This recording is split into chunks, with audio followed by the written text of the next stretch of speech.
আব্বু আম্মু, এটা আমার গার্লফ্রেন্ড ললিতা। ওরে নিয়ে আমি আজকে সারা রাত থাকবো, তো তোমরা তোমার মতো ঘুমায় যাও, আঙ্গ ডিস্টার্ব করো না। চলো। এ খারাপ দেখছো কত বড় সাহস, আমগো সামনে গার্লফ্রেন্ড নিয়ে আইছে, এরপর আবার ওই রুমে থাকবো সারা রাত। এইটা আবার কইতে আছে, তুমি কিছু কও না নাকি আমি কিছু কমু? এই, তোর এত বড় সাহস হইলো কেমনি? আমরা তোর বাপ মা, তোর বাপ মার সামনে তুই মাইয়ার কথা কইতেছস, আবার তুই গার্লফ্রেন্ড নিয়ে আইছস, সারা রাত থাকবি? তোর কি লজ্জা শরম করে না? লজ্জা শরম কি এর?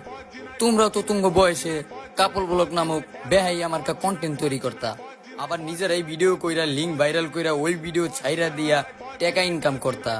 আমি তো ওরকম ভিডিও কইরা লিঙ্ক ভাইরাল করতাছি না, আমি করতাছি গোপনে। সমস্যা কি?